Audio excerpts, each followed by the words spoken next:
if people believe in human rights, and what I find is people will say, yes, I do believe in human rights, then I simply make the proposition that if preborn children are human beings, then they should get the human rights we all already embrace. And in order to determine whether preborn children are human beings, we have to ask, what are their parents? And if the pregnant woman is human, if her partner is human, then the only thing the embryo can be is another human being. And then I ask people, well, is that embryo that's human growing? So is the one cell zygote growing into 2 cells and 4 cells and 8 and doubling every time? And the answer is yes. So since the embryo's growing, the embryo's living. Since the parents are human, the embryo's human. And if we believe in human rights, then that living human embryo has the same human rights as you or me. So, and then another point people sometimes bring up is they say, well, even if the embryo's human, the embryo's not a person. So then I'll ask, what is a person? And people will say what they said in the debate, well, someone who's rational or sentient or conscious. So then I will ask, well, why isn't the one-celled human embryo at that moment rational, sentient, or conscious? And it's because at that moment, the embryo hasn't developed the brain. Well, why hasn't the embryo developed the brain? Because of the embryo's age, that the embryo hasn't had time yet to develop a brain. So the embryo ultimately at fertilization cannot think because of how old she is. So my question is this: should personhood rights be grounded in how old someone is or what someone is? And so that's where the United Nations has said personhood should not be grounded in anything but being a member of the human family. So it's not about age, it's not about ethnicity, it's not about religion, it's not about sex, it's about, are you a member of the human family? And if you are, the UN has said you ought to be considered a person. And so I would argue that preborn children, yes, they're younger, they can't do what we can do, they can't think like we can think, but newborn babies, they also can't think like we can think, and yet we consider newborn babies who are humans to be persons.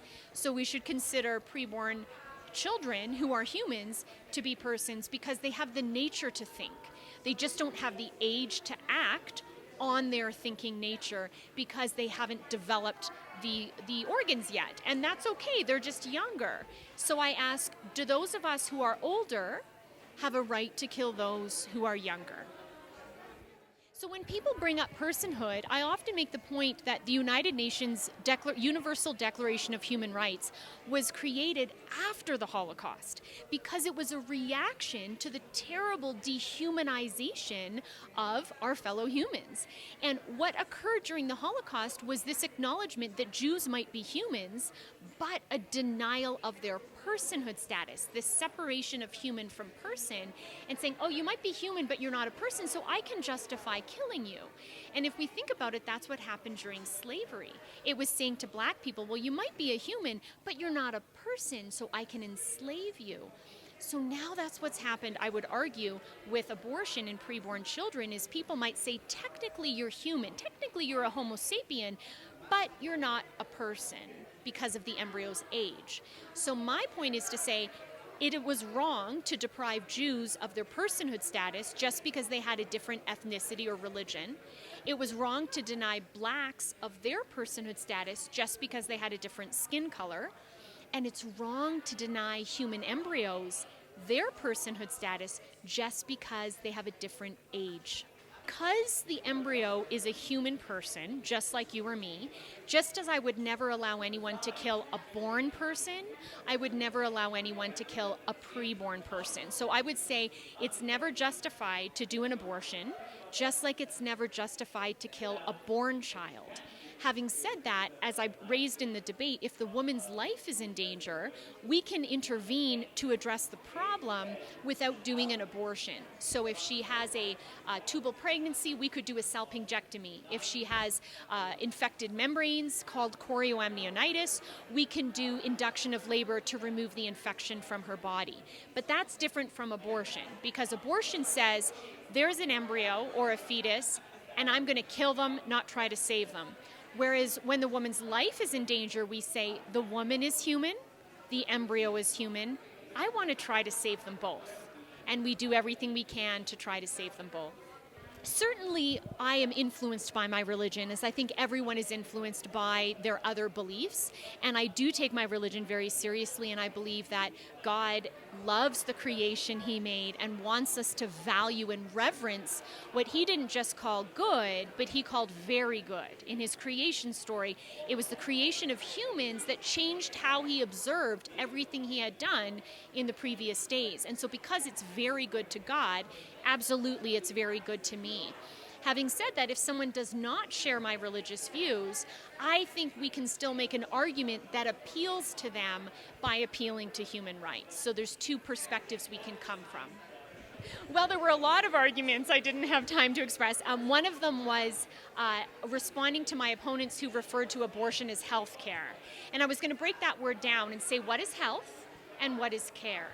So health is the body functioning as it should. Sickness is pathology, something going wrong. When a woman is pregnant, her body is functioning right. If she can't get pregnant, usually there's a problem. She'll go to a doctor. What's wrong? I can't get pregnant. So the act of abortion takes a healthy body and makes it sick. It destroys it. It goes against the nature of the body. So abortion can't be health care because pregnancy is health. And the act of abortion is the opposite of health. Then I wanted to address care and say, what is care? Well, care would be the opposite of kill. So to kill is to destroy, to care is to nourish, to care is to show affection. And so abortion doesn't nourish, it doesn't show affection, it's destruction and starvation, because it is taking the embryo from the environment of nourishment. So I argued that, I would have argued had I had the time, that abortion, by that analysis, is not health care. When I was a young child, my mom volunteered at a pregnancy care center.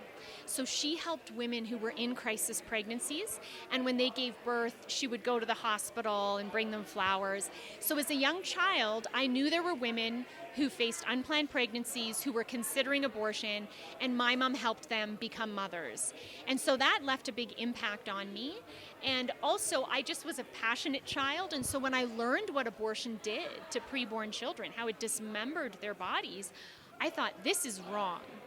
Then when I was in university in my first year, I went to a conference like this, and a pro-life speaker gave a presentation, and he said, there are more people working full-time to kill babies than there are working full-time to save them. And I heard those words, and I thought, I need to work full-time to save babies. So since I heard those words, that was 21 years ago. So I've been speaking on this topic for 21 years. I travel around the world, and I educate, and I write, I teach, I lecture, I do consulting. We often overlook that motherhood is a great sacrifice, and so we ought to not only thank our mothers, but pay forward to others the love we received from our mothers. And so the best way to honor them is to say, hey, I'm going to see someone who's vulnerable, and I'm going to lay down my life for them instead of taking their life for me. I was once educating people on abortion, and I was comparing abortion to the Rwandan genocide. And I had a picture of a child killed by the Rwandan genocide and a picture of an aborted baby. And a woman from Rwanda came up to me, and she told me most of her family had been killed in the genocide. And I suddenly thought, oh dear, like, is she offended that I'm comparing abortion to the loss of her relatives? So I simply asked her, how do you feel about this message that I'm presenting? And she pointed to the picture of the aborted child, and she said, that's worse. She said, because at least my family could try to run away. And so even this woman recognized, because the child can't defend herself, it makes abortion all the more shocking, all the more horrifying. Everyone is hurting. There's a lot of hurting people. And I think I've met so many people who have had abortions, who have been raped, who have grown up in poverty, who've had terrible things happen to them. And I've learned, as important as it is that we be logical, which is very much what I do, is I teach logic, that we have to really be sensitive to the suffering of other people. It doesn't change my position. I still have to be consistent. I have to be clear.